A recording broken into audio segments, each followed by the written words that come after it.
کیا نبی کریم صلی اللہ علیہ وسلم کی محبت میں ان کی ولادت کا جشن منانا یہ درست ہے؟ تو اس تعلق سے سب سے پہلے ہم قرآن کریم کی طرف نگاہ ڈالیں.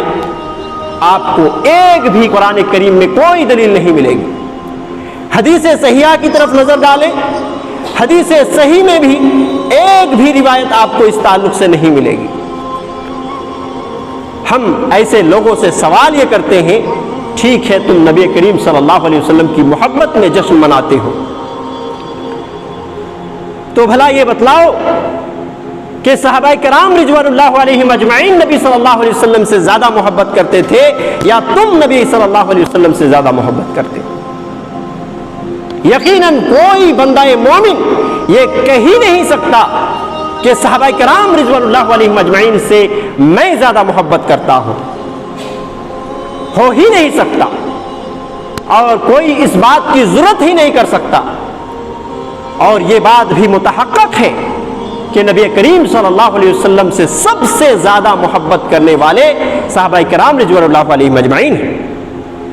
نبی کریم صلی اللہ علیہ وسلم سے کس قدر محبت کرتے تھے صحابہ کرام رضوان اللہ علیہم اجمعین.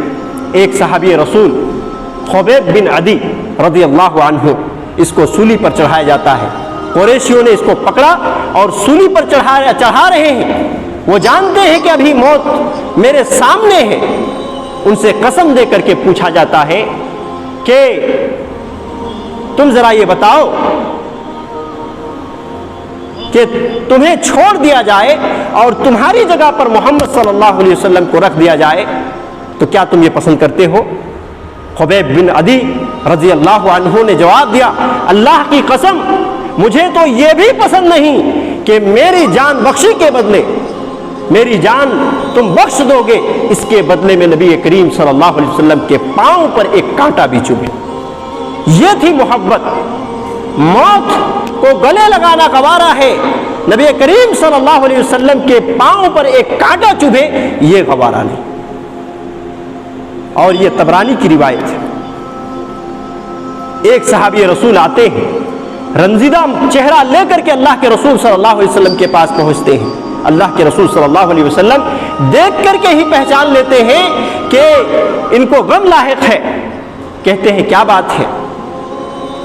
صحابی رسول جواب دیتے ہیں، اللہ کے رسول میں اس وقت رنجیدہ ہو جاتا ہوں یہ سوچ کر کے کہ کل قیامت کے دن آپ انبیاء علیہم السلام کے ساتھ ہوں گے اور میں صحابہ کرام کے ساتھ ہوں گا. اس وقت آپ کی یاد آ جائے تو میں کیا کروں؟ یہ دنیا تو ہے، میں آ جاتا ہوں دیکھنے کے لیے، میرے دل کو قرار آ جاتی ہے، لیکن کل قیامت کے دن کیا کروں گا؟ حضرت جبریل علیہ السلام وحی لے کر کے آتے ہیں اور اللہ کے رسول صلی اللہ علیہ وسلم پر وحی نازل ہوتی ہے. وَمَن يُطِعِ اللَّهَ وَرَسُولَهُ فَأُولَٰئِكَ مَعَ الَّذِينَ أَنْعَمَ اللَّهُ عَلَيْهِم مِّنَ النَّبِيِّينَ وَالصِّدِّيقِينَ وَالشُّهَدَاءِ وَالصَّالِحِينَ وَحَسُنَ أُولَٰئِكَ رَفِيقًا. یہ آیت کریمہ اس بات کو بتلا دیا کہ تم جس سے محبت کرتے ہو اسی کے ساتھ ہو. اور ایک روایت، اللہ کے رسول صلی اللہ علیہ وسلم کے پاس ایک شخص نے سوال کیا، اللہ کے رسول متی الساعہ، قیامت کب آئے گی؟ اللہ کے رسول صلی اللہ علیہ وسلم نے کہا کہ تم اس کے لیے کیا تیاری کر کے رکھے ہو؟ صحابی رسول نے جواب دیا، اس کے لیے کوئی تیاری تو میں نے نہیں کی، لیکن اللہ اور اس کے رسول سے محبت کی ہے. معزز سامعین، یہ بات کہنی تھی کہ اللہ کے رسول صلی اللہ علیہ وسلم نے فرمایا انت من ما احببت، تم اس شخص کے ساتھ ہوگے جس سے تم نے محبت کی ہے. یہ صحیح بخاری کی روایت ہے. حضرت انس بن مالک رضی اللہ تعالیٰ عنہ کہتے ہیں اس دن یہ حدیث سن کر جتنی ہمیں خوشی ہوئی اس سے بڑھ کر کے کوئی خوشی ہمارے لیے نہیں تھی، کیونکہ ہم رسول اللہ صلی اللہ علیہ وسلم سے، حضرت ابو بکر صدیق رضی اللہ عنہ سے، حضرت عمر فاروق رضی اللہ تعالیٰ عنہ سے شدید محبت کرتے تھے. اور ہمیں یقین ہو گیا کہ ہم جس طرح ان سے محبت کرتے ہیں کل قیامت کے دن بھی انہی کے ساتھ ہمارا حشر ہوگا. یہ تمام دلائل اس بات کی طرف اشارہ کر رہی ہیں، بلکہ واضح اور بین دلیل ہے کہ اللہ کے رسول صلی اللہ علیہ وسلم سے صحابہ کرام رضوان اللہ علیہم جس قدر محبت کرتے تھے ہم چاہ کے بھی اس طرح نہیں کر سکتے. غزوہ احد کا ایک موقع آتا ہے، صحیح مسلم کی روایت ہے، حضرت انس بن مالک رضی اللہ تعالیٰ عنہ حدیث کے راوی ہیں، کہتے ہیں کہ ایک موقع ایسا آتا ہے کہ اللہ کے رسول صلی اللہ علیہ وسلم کے تعلق سے یہ پھیلا دیا جاتا ہے کہ نبی کا جو ہے قتل ہو گیا ہے۔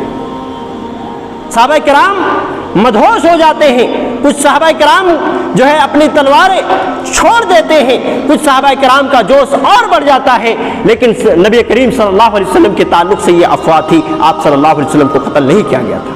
آپ صلی اللہ علیہ وسلم ایک ایسی جگہ پر تھے جہاں دشمن زیادہ تھے، اور صحابہ کرام صرف 9 صحابہ کرام تھے، ان میں سے 7 انصاری صحابی تھے اور 2 قریشی صحابی تھے۔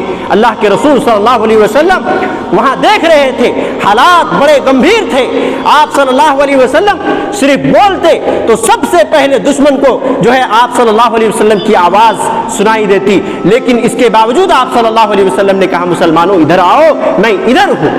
یہ سننا تھا صحابہ کرام سے پہلے دشمنوں کو، آپ صلی اللہ علیہ وسلم کی آواز آ گئی۔ صحابہ کرام میں سے 7 انصاری صحابی ایک بدگرے آئے، اللہ کے رسول صلی اللہ علیہ وسلم کی دفاع کرتے گئے اور اپنے جان کو لٹاتے گئے، آپ اپنے جان کو مٹاتے گئے اور اس طرح سے شہید ہوتے گئے۔ 7 انصاری صحابی رسول اللہ صلی اللہ علیہ وسلم کی دفاع میں اپنی جان کٹا دی۔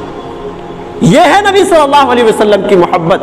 صحابہ کرام رضوان اللہ علیہم اجمعین اس طرح کیا کرتے تھے، لیکن آپ دیکھ جائیے نبی کریم صلی اللہ علیہ وسلم کو خود اپنی زندگی 63 سال کی ملی، آپ صلی اللہ علیہ وسلم نے اپنی سالگرہ کبھی نہیں منایا، اور نہ ہی کسی صحابہ کرام کو اس بات کا حکم دیا، اور نہ ہی کسی صحابہ کرام رضوان اللہ علیہم اجمعین نے آپ صلی اللہ علیہ وسلم کا عید میلاد النبی منائی۔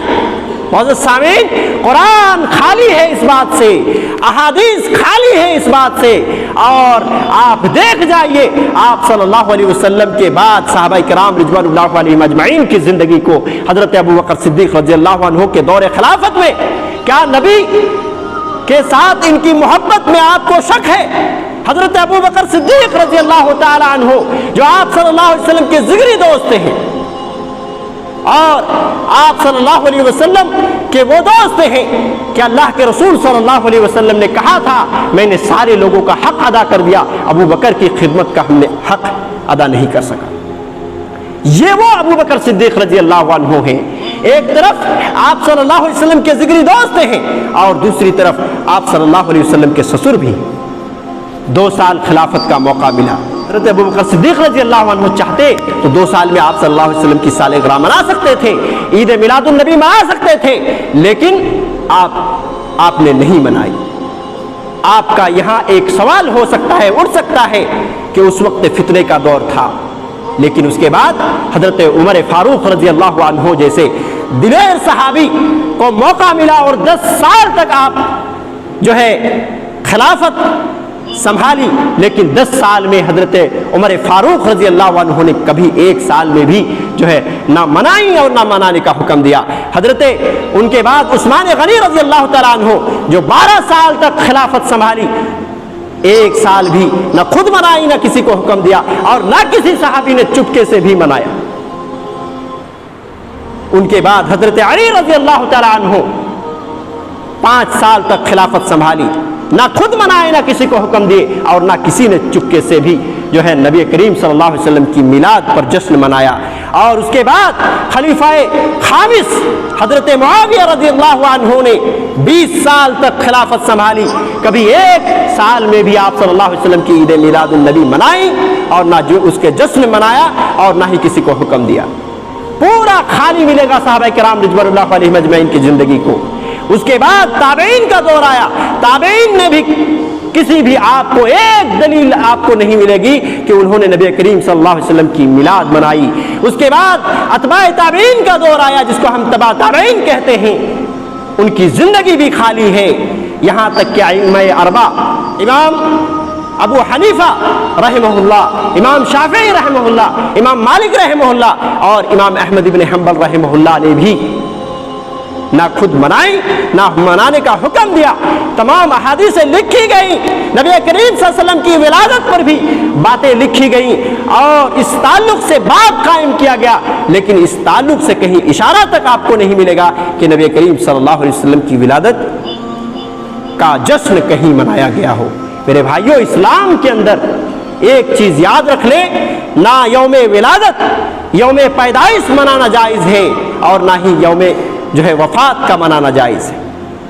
ان تمام باتوں کا خلاصہ آپ کو معلوم یہ ہوا کہ جو لوگ بھی کہتے ہیں کہ ہم نبی کریم صلی اللہ علیہ وسلم کی محبت میں عید میلاد النبی یا اس کا جشن مناتے ہیں، ایسے لوگ کی محبت جو ہے نہ صحابہ کرام رضوان اللہ علیہم اجمعین کے طرز پر ملتی ہے، اور نہ ان کے بعد ائمہ اور اسلاف کے جو ہے طریقے پر ملتا ہے، بلکہ ایسی محبت بس ایک زبانی محبت ہے اور اس کا ڈھونگ ہے۔